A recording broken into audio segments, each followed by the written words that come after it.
In the twilight of Wilder's reign leaves a void to be filled. Along comes Jared Anderson. Although proving himself as a prospect, he faces a big step up in his career, facing off against the Congo giant in Bakole. A powerful puncher who stands tall at 6'6" and weighs in at over 284 pounds. A strong opponent who is not only able to withstand punches, but is able to return punishment of his own, making him a dangerous brawler. On the other end stands Big Baby Anderson, the next American heavyweight savior, who has shown solid fundamentals. Although he falls on the smaller spectrum of the heavyweight division, he loves to sit in the pocket and beat his opponents to the punch. The opening of the fight is vital for whoever controls the pacing and rhythm, dictates control of the fight. You can't worry about Bakole taking. This is where the battle for the middle ground occurs. Bakole absolutely a stationary target. The filling out phase where both men throw but don't fully commit, but instead calculate range and test one another's power out. And he just has George Foreman right here. I'm sorry, Sergio. It's just I care about these body shots coming from Anderson. Up until this point, Bakole conditioned Anderson with straight and wide punches. Once he saw Anderson with his weight on his front foot looking to counter, Bakole let loose his rear uppercut to slice between Anderson's guard. Following up with the cross, jab cross. Bakole's uppercut reached his target first as Anderson pulled back and loaded his left punch. But the follow-up down the middle is what set Anderson down. Eyes and strength. It takes time. Look, he was waiting for the right shot. What a shot.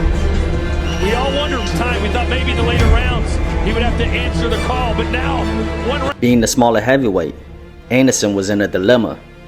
Does he sit in a pocket and try to beat Bakole to the punch, risking exchanges, which if Bakole lanes, favors the bigger man? Or should he fight the more intelligent fight, using his footwork, utilizing the age-old strategy of sticking and moving? Old habits proved to die hard as Anderson was accustomed to sitting in the pocket and out-muscling his opponents. Each time he exchanged with the bigger man, he was essentially rolling the dice. For every punch traded in boxing is never equal in damage.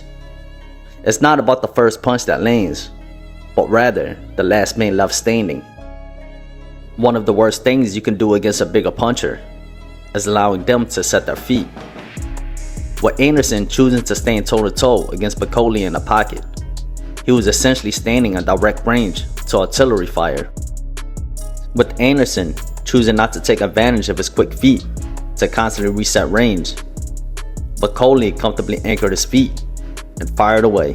That's exactly what they're telling Bakole in the corner. And he dipped down with his chin down, ready for another. An eye for an eye is not always equal to an eye for an eye. Although Anderson was beating Bakole to the punch, he was also taking damage in return. It was hard to conceive a different strategy as Anderson was still finding his target, but Bakole was standing his ground. With his feet planted, he delivered return fire as he was able to leverage his punches with Anderson in arm's reach. There it is again. Engaged in a fiery battle, the smaller flame risks fanning the flames of the inferno of faces, as fighting fire with fire may lead to a blazing backfire. Gonna have to show resilience to beat this monster off him. it happened except for Riyadh season.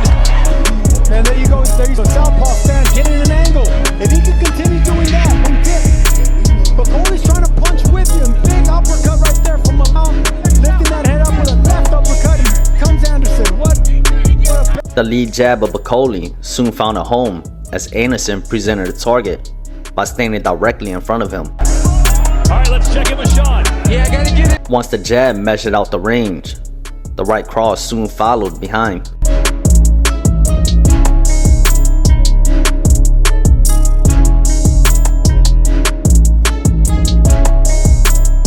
With Bakole now pushing Anderson on his back foot, he took full control of the fight. What's really interesting to pay attention to is Bakole's punch mechanics. Similar to Big George Foreman, He's so big and strong that he can generate enough power with just arm punches. Arm punches are often frowned upon in boxing due to his inability to leverage enough power. But in Bakole's case, it works for him, because not only is there power behind his arm punches, his punch speed also increases, and it's harder for his opponents to see the incoming fire due to little to no load up, leaving no telegraph to catch on to. Bakole proved to be too much for Anderson as he pummeled him to a finish. Anderson came into a fight with a terrible game plan against the bigger man, never utilizing his advantage with his quick feet. Bakole's style is very reminiscent of Big George Foreman's second coming. Big, strong, and durable. Once he gets his feet planted, artillery starts to shell from all angles. With the victory over a big American name, Bakole can march forth in search of a world title. As for Anderson, he's still young and has a lot to offer. Losses can either be your biggest downfall or your best lesson.